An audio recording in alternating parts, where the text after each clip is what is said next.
فرمایا میرا ان کے ساتھ اعلان جنگ ہے.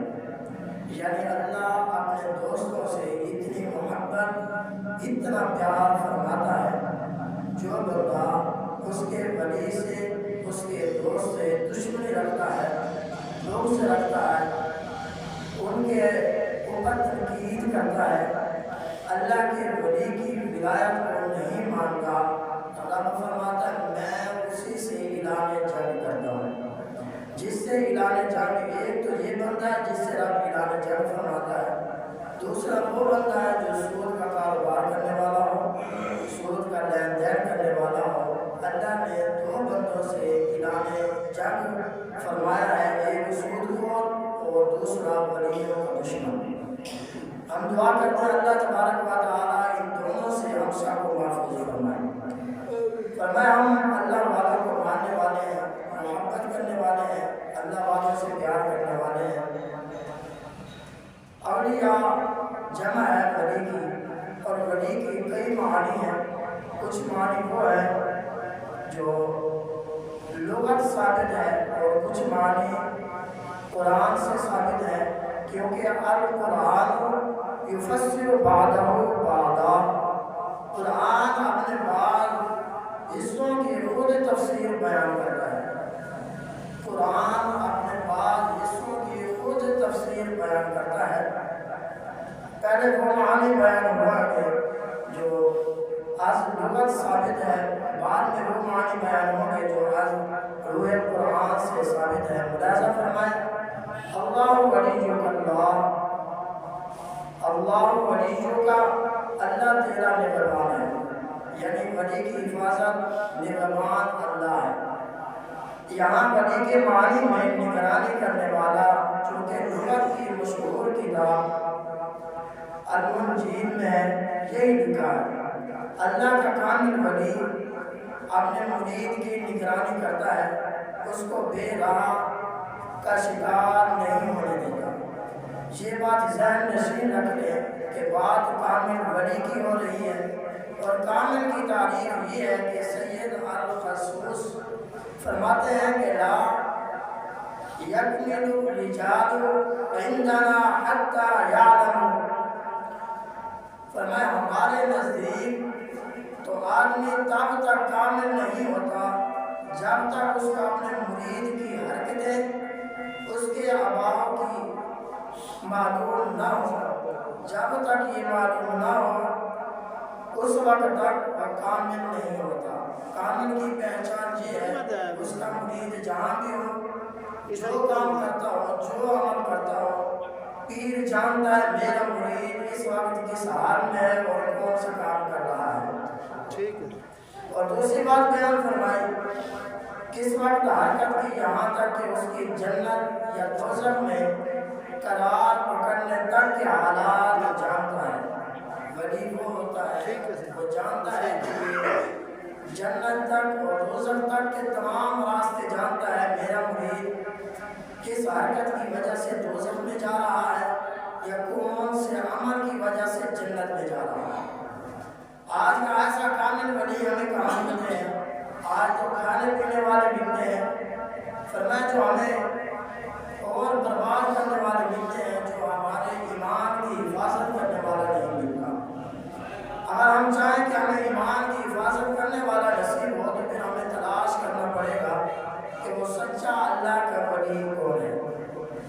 بہت سارے لوگ اس وقت ولیوں کے دشمن، بہت سارے لوگوں کے اعتراضات. کچھ دن پہلے میں گلخانی میں گیا تو وہاں پر ایک شخص کہہ رہا تھا ولی کے پاس جو لوگ جاتے ہیں سجدہ کرتے ہیں. میں نے کہا ہم تو نبی کو سجدہ نہیں کرتے، تو کہتا ہے ولی کو سجدہ کرتے ہیں. ہم نبی کو سجدہ نہیں کرتے کیونکہ سجدہ صرف اللہ کی ذات کو کیا جاتا ہے. جس کو سجدہ کیا جائے فرمایا وہ ولی نہیں ہوتا، جس کو سجدہ کیا جائے وہ رب ہوتا ہے. فرمایا رب کے علاوہ ہم کسی کو سجدہ نہیں کرتے. اور جو بندہ بھی ولی کی مزار پہ جاتا ہے، ان پڑھ سے ان پڑھ بھی ہو، ان سے پوچھ لیں تم یہاں آ کر سجدہ کر رہے ہو اسے خدا سمجھتے ہو؟ وہ کہے گا نہیں میں خدا نہیں سمجھتا، خدا کا دوست ضرور مانتا ہوں، خدا نہیں سمجھتا. دوسرا اس نے اعتراض کیا کہ تم ولی سے مانگتے ہو کہ ہمیں بیٹا چاہیے، بیٹا عطا فرما دو، تو ولی بیٹا دے سکتا ہے؟ میں نے کہا 16واں پارہ ہے، سورۃ مریم ہے، اٹھا کے دیکھ میرا رب اس آیات میں فرماتا ہے حضرت جبرائیل امین حضرت مریم علیہ السلام اللہ کے ولیہ کے پاس ہے۔ جبرائیل نے کہا کہ میں تجھے بیٹا دینے کے لیے آیا۔ میں نے کہا بیٹا اللہ دیتا ہے، یہاں جبرائیل یہ نہیں کہہ رہا کہ اللہ دے رہا ہے، یہاں الفاظ اور جملے یہی ہے، جبرائیل کہہ رہا ہے میں بیٹا دینے کے لیے آیا۔ پھر میں نے کہا لگا فتوا، میں نے کہا جبرائیل ہو کر کہہ سکتا ہے کہ میں بیٹا دینے کے لیے آیا ہوں؟ میں نے کہا ولی سے اس لیے نہیں مانگتے کہ تم ہمیں بیٹا عطا فرماؤ۔ حضرت زکریا علیہ نبینا علیہ السلام فرماتے ہیں حضرت مریم علیہ السلام کے کمرے میں ان کو چاہیے تھا مسجد میں آتے رب سے مانگتے یا اللہ مجھے بیٹا دے۔ وہ حضرت مریم کے کمرے میں آئے، یعنی ایک ولی کے پاس ہے، ولیہ کے پاس آ کر اس نے دعا مانگی یا اللہ مجھے بیٹا عطا فرما۔ اللہ نے نیک خوبصورت بیٹے کی خوشخبری عطا فرمائی، فرمایا کیوں تم میرے ولیوں کے پاس ہے؟ یہاں سے سبق یہ ملا، فرمایا اللہ کے نبی ولی کے کمرے میں آ کر مانگ رہے ہیں۔ دوسری بات یہ ثابت ہو گئی جبرائیل امین کہہ رہا میں بیٹا دینے کے لیے۔ اور تیسری بات یہ ثابت ہو گئی، فرمایا محبوب کریم نے بھیجا حضرت علی کو، فرمایا جاؤ ولی کے پاس، حضرت اویس کرنی رضی اللہ تعالی عنہ کے پاس محبوب کریم خود بھیج رہے ہیں۔ کیا حضور ہاتھ اٹھاتے رب پھر بھی دعا قبول فرما لے؟ حضور نے فرمایا جاؤ ولی کے پاس۔ میں نے کہا اگر ولی کے پاس جانا منع ہوتا حضور کیوں بھیج؟ پھر کہتے ہیں وہ تو زندہ تھے۔ میں نے کہا قرآن سے پوچھ لے۔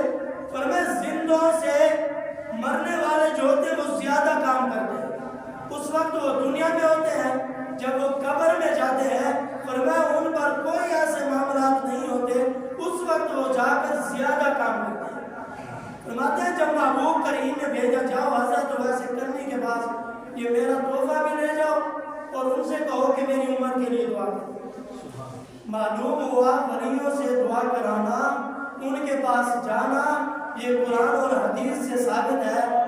آج جو کہتے ہیں کہ بابے کچھ نہیں کر سکتے، اگر 100 سال 1000 سال پہلے داتا صاحب نے فرمایا یہاں آ کر اگر اچھا کام نہیں کیا، آج 1000 سال کے بعد جو بابے جو ولی بنے ہیں، جو بزرگ کہتے ہیں ہم پیر ہیں، میں نے کہا یہ تو پھر ٹھیک ہو ہی نہیں سکتے۔ 1000 سال پہلے والوں کے پاس اگر دین ٹھیک نہیں پہنچا تھا، آج 1000 سال کے بعد آنے والوں پر دین کیسے ٹھیک پہنچ سکتا ہے؟ ہمیں یہ سبق ملا کہ ولی کا معنی ہے دوست، اور دوست کس کا ہے؟ اللہ کا۔ اور اللہ کہہ رہا ہے، حدیث قدسی کے الفاظ ہے، فرمایا میں اپنے دوست کی بات مانتا ہوں، بلکہ حدیث پاک کے الفاظ ہیں محبوب کریم فرماتے ہیں ایسے لوگوں کو دیکھا اگر وہ رب کی بارگاہ میں قسم اٹھا لے تو رب ان کی قسم پوری فرما دے، رب سے جو مانگے رب ان کا کام کر دیتا ہے۔ فرمایا ہم اللہ کو مانتے ہیں، اللہ کے ولیوں کو اس لیے مانتے ہیں کہ انہیں محبوب نے حکم دیا، اللہ کے ولیوں کو اس لیے مانتے ہیں کہ اہدنا الصراط المستقیم سے کیا مراد ہے کہ سیدھا راستہ کن لوگوں کا راستہ ہے؟ قرآن سے پوچھ لیتے ہیں، اور رب قرآن میں فرماتا ہے وَاعْتَصِمُوا بِحَبْلِ اللَّهِ جَمِيعًا، فرمایا اللہ کی رسی کو مضبوطی کے ساتھ پکڑ لو۔ آپ یہ بات بتائیں آسمان سے کوئی رسی یہاں نیچے آتی ہمیں نظر نہیں آتی، وہ کون سی رسی ہے جسے ہم پکڑیں اور ہم کامیاب ہو جائیں؟ یہ قرآن کہہ رہا ہے وَاعْتَصِمُوا بِحَبْلِ اللَّهِ جَمِيعًا، فرمایا کہ اللہ کی رسی کو مضبوطی کے ساتھ پکڑ لو تم کامیاب ہو جائے۔ رب کی بارگاہ میں عرض کرتے ہیں یا اللہ آسمان سے کوئی رسی زمین کی طرف آتی ہوئی نظر نہیں آتی جسے ہم پکڑے کامیاب ہو جائے۔ پھر رب نے کہا قرآن پڑھو اہدنا الصراط المستقیم، فرمایا ان لوگوں کا راستہ جن پر اللہ نے انعام کیا وہ سیدھا راستہ ہے۔ یا اللہ سیدھا راستہ ان لوگوں کا ہے، تو یہ کہہ دیتا مسجد میں آنا یہ سیدھا راستہ ہم مان جاتے، کیونکہ اللہ کا گھر ہے، جو مسجد میں آ رہا ہے وہ سیدھا راستہ نہیں ہے تو اور کیا ہے؟ جو قرآن پڑھنے مدرسے میں جا رہا ہے یہ بھی تو سیدھا راستہ ہے۔ جس نے قرآن اٹھا کر پڑھ رہا ہے یا چل رہا ہے وہ بھی سیدھا راستہ ہے، اور تو نے کہا کہ انعام یافتہ لوگ سیدھا راستہ ان لوگوں کا راستہ جن پر ہم نے انعام کیا۔ پھر قرآن سے پوچھتے قرآن تو بتا وہ کون سے لوگ ہیں جن پر اللہ نے انعام کیا؟ پھر قرآن گواہ ہے، قرآن کہتا ہے فرمایا 4 گروہوں کا اللہ نے پھر قرآن میں ذکر فرمایا، فرمایا یہ 4 گروہ ہیں من النبیین، فرمایا ان لوگوں کا راستہ جو ہے یہ صراط مستقیم یعنی سیدھا راستہ۔ معلوم ہوا جو نبی سے پیار کرنے والا ہے، محبت کرنے والا ہے، الفت رکھنے والا ہے، وہ سیدھے راستے پر چل رہا ہے۔ پھر فرمایا دوسرے کون لوگ ہیں انعام یافتہ؟ بس صدیقین، سچے لوگوں کا راستہ۔ اب یہاں بھی مبادلہ جائے گا، ہر بندہ یہ دعویٰ کر رہا ہے میں سچا ہوں، ہمیں پہچان کہاں ہوگا کہ سچے کون ہیں اور جھوٹے کون ہیں؟ کیسے پہچان کریں گے؟ فرمایا پھر پہچان کا طریقہ محبوب علیہ السلام کی بارگاہ میں چلتے ہیں، پوچھ لیتے ہیں یا رسول اللہ آپ بتا دیں سچے لوگ کون ہیں؟ یہاں تو ہر بندہ کہتا ہے کہ میرا عقیدہ قرآن سے ہے، میرا عقیدہ حدیث سے ہے، فرمایا میں سچا ہوں، ہر بندہ یہ دعویٰ کرتا ہے۔ پھر قرآن سے ہی پوچھ لیتے ہیں، قرآن کہتا ہے جن کے پاس علی ہے، جن کے پاس علی ہے وہ سچے ہیں۔ پھر کچھ لوگ کہتے ہیں علی کو تو ہم بھی مانتے ہیں، پھر ہم سچے ہوئے۔ میں نے کہا نانا آگے چلتے ہیں، قرآن کہتا ہے جہاں علی بھی ہے، یہ نبی کا فرمان ہے، علی بھی ہو قرآن بھی ہو، یہ جہاں پر دونوں جمع ہو جائیں گے وہی سچا راستہ ہے، وہی سچے ہیں۔ فرمایا یہاں سچوں سے مراد پھر قرآن نے مہر لگا دی، بس صدیقین، صدیقین قرآن نے کن کو کہا؟ پھر آگے قرآن کہہ رہا ہے یہ دوسرا گروہ تھا۔ تیسرے گروہ کے بارے میں قرآن کہتا ہے وَالشُّهَدَاء، فرمایا جو اللہ کے راستے میں شہید ہوئے۔ آج یہاں بھی مبادلہ ہے، ہر بندہ کہتا ہے فرمایا جب میں نکلا ہوں دین کے لیے، چاہے وہ دین ہے نا اس راستے پہ چلا ہوں، میں بھی اللہ کے راستے پہ شہید ہوں، پھر میں بھی انعام یافتہ ہوں۔ میں نے کہا قرآن سے پوچھے، قرآن پڑھے۔ قرآن نے کہا وَالشُّهَدَاء، چوتھا گروہ کون سا ہے؟ فرمایا وَالصَّالِحِينَ، فرمایا پھر ولیوں کی بات آ گئی۔ فرمایا نماز میں بھی ولیوں کا ذکر آیا، فرمایا وَالصَّالِحِينَ، فرمایا جو نیک لوگ ہیں متقی، جیسے میں نے آیات پڑھی اِنَّ أَوْلِيَاءَهُ إِلَّا الْمُتَّقُونَ۔ فرمایا قرآن کہتا ہے اللہ کسی کو دوست نہیں بناتا سوا پرہیزگاروں اور متقی لوگوں کے علاوہ۔ یہ 4 گروہوں کا ذکر فرمایا۔ قرآن کہتا ہے صالحین جو ہے یہ انعام یافتہ ہے، اس راستے پر چلو کامیاب ہو جاؤ گے۔ اور جو بندہ اس راستے سے منع کر رہا ہے، آپ اور میں غور کریں، ہمیں وہ اس راستے سے منع نہیں بلکہ ہمیں وہ قرآن والے راستے سے منع کر رہا ہے۔ ہم ان کی بات مانیں، قرآن کو چھوڑ دیں۔ فرمایا جو بندہ قرآن کو چھوڑے گا وہ بندہ گمراہ ہو جائے گا۔ معلوم ہوا کہ اللہ کے ولیوں نے محنت کی، یہاں تک دین پہنچایا، جن کے کندھوں پر دین تھا آج ان کے لیے ہمارے دلوں میں نفرتیں ڈالی جا رہی ہیں۔ اور خوبصورت واقعہ خواجہ معین الدین چشتی اجمیری رحمۃ اللہ تعالی علیہ کا، آپ ایک دن بیمار ہوئے، جب بیمار ہوئے تو آپ کے مریدوں نے کہا یہاں ایک کافر رہتا ہے، ڈاکٹر ہے، ان کے پاس لے چلتے ہیں، وہ جیسے توجہ کرتا ہے بندہ ٹھیک ہو جاتا ہے۔ تو خواجہ صاحب نے کہا میں رب کو ماننے والا ہوں، میں کافر کے پاس کیوں جاؤں؟ فرمایا مجھے ضرورت نہیں ہے۔ آپ بیماری کی وجہ سے جب بے ہوش ہوئے تو مرید لے کر اس کے گھر میں چلے گئے، وہاں پہنچے تو اس سے ڈاکٹر نے توجہ کی، جیسے توجہ کی اس نے بیماری سلب کر لی یعنی ختم کر لی۔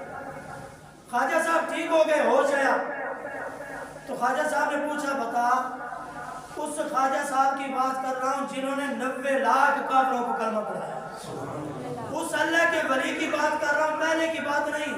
1 مہینہ غالباً یا 20 دن ہوئے ہوں گے، 20 دن پہلے لوگ آئے، انہوں نے کہا خواجہ معین الدین چشتی اجمیری کی مزار کو گرا دیتے ہیں۔ فرمایا کیوں؟ یہ ہمارے ملک میں ہے، اسے گرا کر ختم کر دیتے ہیں۔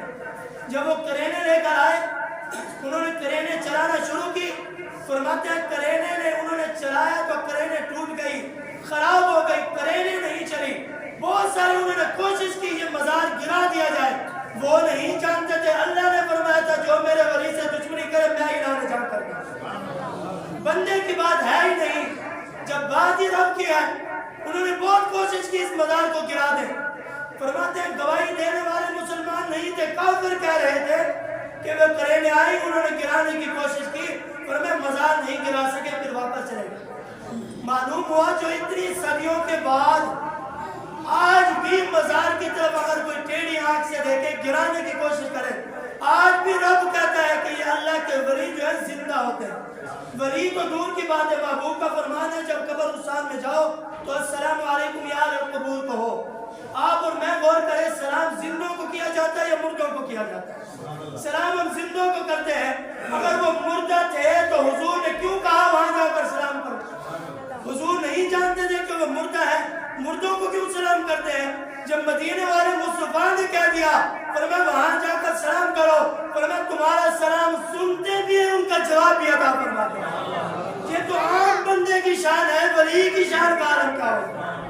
فرماتے ہیں جب یہ بات ہوئی خواجہ صاحب نے پوچھا یہ انعام کہاں سے ملا؟ اگر کافر محنت کرے اللہ اسے بھی مقام عطا فرماتا ہے۔ حواس خمسہ ہیں 5 بندے کے اندر، بندہ اگر اس پہ عمل کرے، محنت کرے، رب تعالیٰ کافر کی بھی دل کی ایک کھڑکی کھول دیتا ہے، وہ کافر بندے کے حالات جان لیتا ہے۔ مسلمان کی شان تو برا اور برا ہے۔ خواجہ صاحب نے پوچھا یہ مقام کیسے ملا؟ اس نے کہا میرے گرو نے کہا تھا، میرے گرو نے کہا کہ جو چیز تیرا دل کرتا ہے نا، نفس کہے تمہارا یہ چیز کھانی ہے تم نے وہ چھوڑ دے، اس نفس کی نہیں مانی۔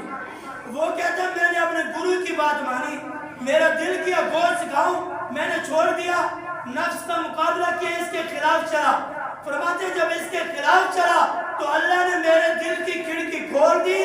فرماتے ہیں آنے والے بندے کو میں جان لیتا ہوں اس کے اندر کیا ہے، اندر کی بات رب جانتا ہے۔ کافر کہہ رہا ہے میں جان لیتا ہوں، جب کافر جان لیتا ہے تو مسلمان کتنا جان لیتا ہے۔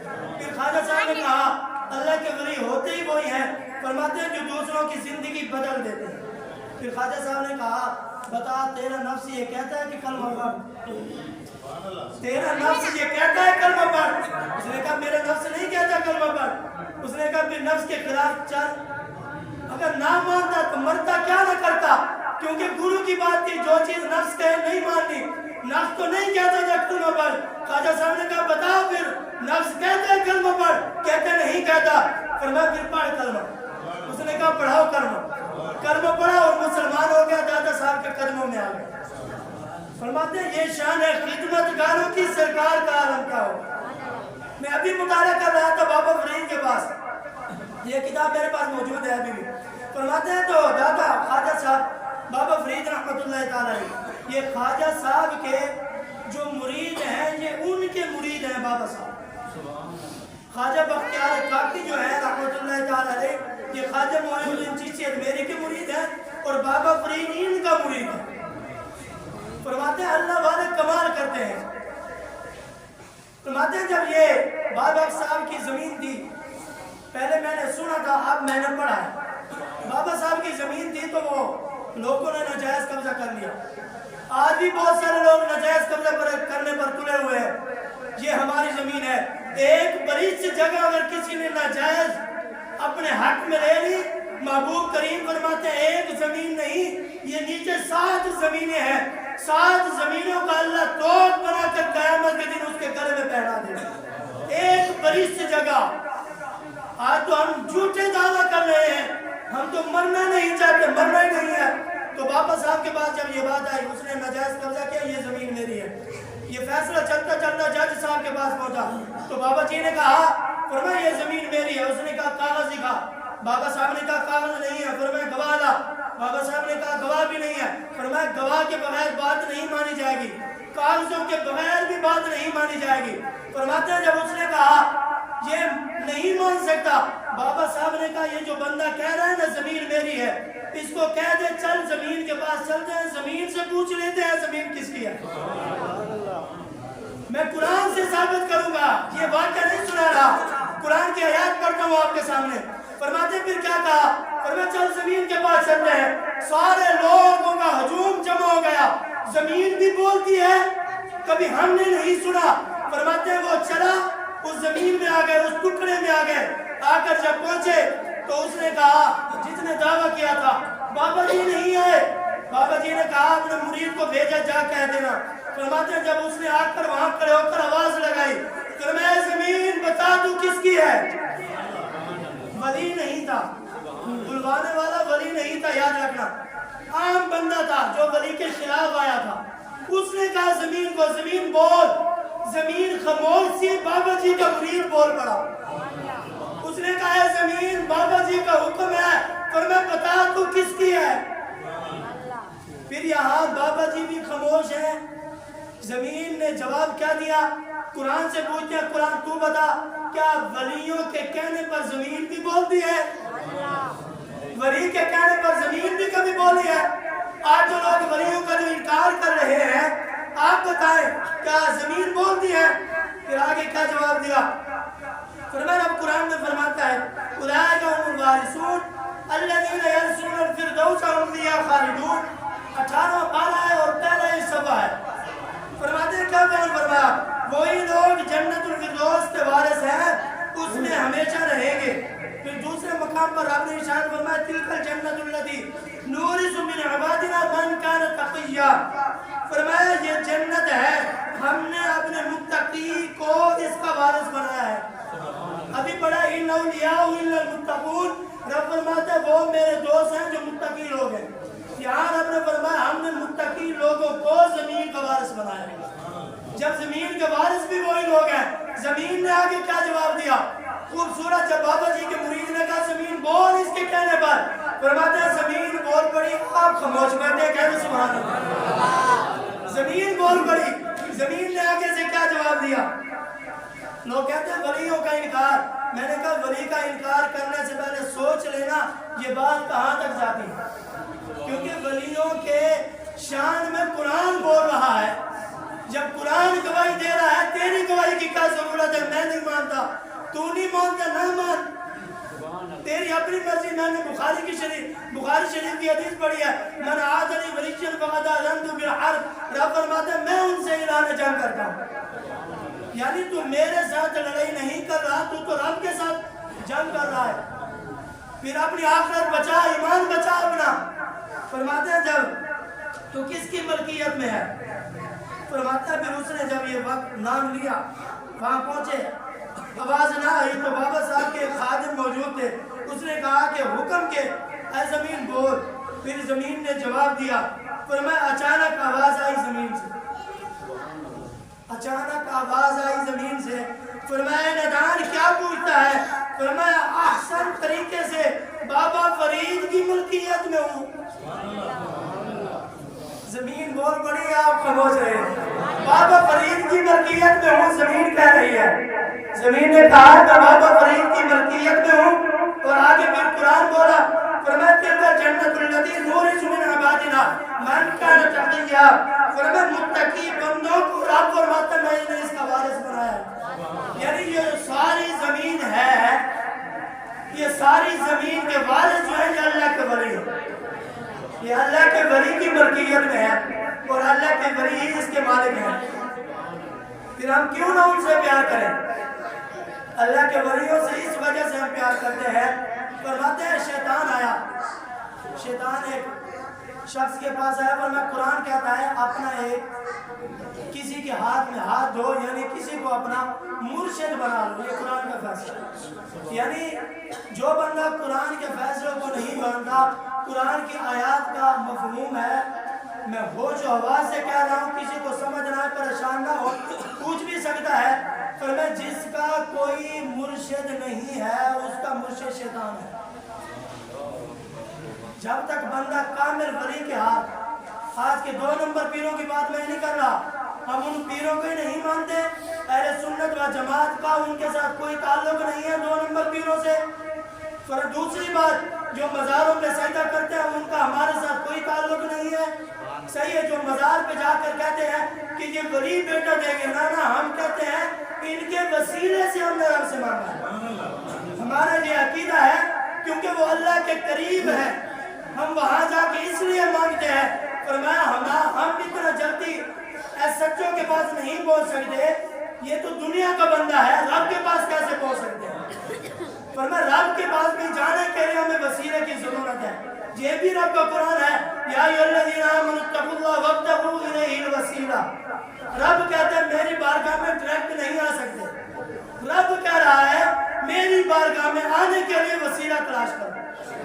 اور جو بندہ بغیر وسیلے سے مانگے وہ رب تک نہیں پہنچ سکتا، شیطان تک پہنچ سکتا ہے، رب تک وہی پہنچے گا جو وسیلے کے ذریعے سے پہنچے گا۔ جو بندہ کہے یہاں سے میں چھلانگ لگاؤں ڈائریکٹ چھت پر پہنچ جاؤں، نہیں، پہلے سیڑھی پہ قدم رکھنا پڑے گا، پھر دوسری سیڑھی، تیسری سیڑھی، اس طرح سیڑھیوں پر چڑھے گا تو پھر مکان کی چھت پر پہنچے گا۔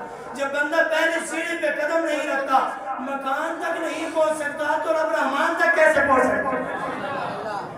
اس لیے میں نے کہا کہ اللہ کے ولیوں کو ماننا یہ ہمارے ایمان کی علامت ہے۔ رب کہتا ہے صراط الذین انعمت علیہم، فرمایا ان لوگوں کا جن پر اللہ نے انعام کیا، غیر المغضوب علیہم ولا الضالین، فرمایا ان لوگوں کا راستہ نہیں جن پر اللہ کا غضب ہو۔ یہ رب نے دونوں کے ذکر فرما دیا، ہم اس لیے ان کو مانتے ہیں۔ دعا ہے اللہ رب العالمین۔ ایک مسئلہ اور بھی سماعت فرما لیں، میں نے پچھلے جمعے میں پوچھا تھا کہ نماز میں کتنے انگلیاں کا لگنا ضروری ہے۔ آپ پوچھتا ہوں جو ہم وضو کرتے ہیں، وضو کی سنت مؤکدہ کون سی ہیں اور غیر مؤکدہ کون سی ہیں؟ جیسے زور کی ہم 4 سنتیں نہ پڑھیں تو ہم گنہگار ہو جائیں گے۔ بہت سارے لوگ ایسے دوڑ لگاتے ہیں، فرماتے ہیں جیسے ان کے پیچھے پولیس لگی ہو۔ ناراض بھی نہ ہونا، نماز مکمل فرض ہے۔ اگر آپ نے صرف جمعے کے 2 فرض پڑھے ہیں، بقیہ نماز چھوڑ دی ہے، یہاں سے یہ ثابت ہوتا ہے میں نہیں کہہ رہا، محبوب کا فرمان ہے، فرمایا نماز جو سنتے ہم چھوڑیں گے ہم گنہگار ہوں گے، ہم سنتے چھوڑ دیں گے ہم گنہگار ہوں گے۔ فرمایا یہ سنت مؤکدہ ہے۔ اور بہت سارے لوگ کہتے ہیں ہم تو پڑھتے نہیں ہیں، جو پڑھتے ہیں ان کو کہہ رہا ہوں اصل کے جو 4 سنتے ہیں یہ غیر مؤکدہ ہیں، یعنی پڑھنی چاہیے۔ اگر کسی نے نہیں پڑھی گنہگار نہیں ہوگا، شرط یہ ہے پڑھیں، کیونکہ قرآن کہتا ہے نوافل کے ذریعے، جو سنتے نہیں پڑھے گا وہ نوافل کہاں پڑھے گا؟ رب کا قرآن ہے، نوافل پڑھتے پڑھتے بندہ اتنا قریب آ جاتا ہے۔ ابھی میں نے ان کی 4 چیزیں بیان نہیں کی ولی کی، فرمایا میں ان کے ہاتھ بھی بن جاتا ہوں، رب کہتا ہے، آپ غور کریں، رب کہتا ہے میں ان کے ہاتھ بن جاتا ہوں۔ بندہ کہے میں ولی کو نہیں مانتا، رب کہہ رہا ہے میں ہاتھ بنتا ہوں۔ وہ وہاں سے پکڑ لیتے ہیں، یہاں سے بیٹھ کر وہاں سے پکڑ لیتے ہیں، کیونکہ ہاتھ ظاہر بندے کا ہوتا ہے، طاقت خدا کی ہوتی ہے، آنکھ انسان کی ہوتی ہے، طاقت خدا کی ہوتی ہے۔ رب کہتا ہے میں ان کی آنکھ بن جاتا ہوں، رب کہتا ہے میں ان کے کان بن جاتا ہوں، رب کہہ رہا ہے، پھر فتویٰ رب کی پہ لگاؤ۔ رب کہتا ہے میں ان کے پیر بن جاتا ہوں جن سے وہ چلتے ہیں، پھر معاذ اللہ آپ کیا کہیں گے کہ خدا چل رہا ہے؟ آپ کیا کہیں گے خدا یہ ہاتھ بندے کا نہیں خدا کا ہے؟ اس لیے ماننا پڑے گا۔ جب قرآن نے منوا دیا، حضور نے کہہ دیا، ہم نے قرآن کی بات مان کر، نبی کی بات مان کر اپنے کان اور آنکھیں بند کر لی، ہم مانتے ہیں کہ انہیں نبی نے منوایا، قرآن نے کہہ دیا ہم نے مان لی۔ وضو کے اندر مؤکدہ سنتے اور غیر مؤکدہ سنتے انشاءاللہ اگلے جمعہ بیان کریں گے، اور یہ بھی بتائیں گے دعا اللہ تبارک و تعالیٰ ہم سب کو صحیح معنی میں نماز سیکھنے کی اور نماز ادا کرنے کی توفیق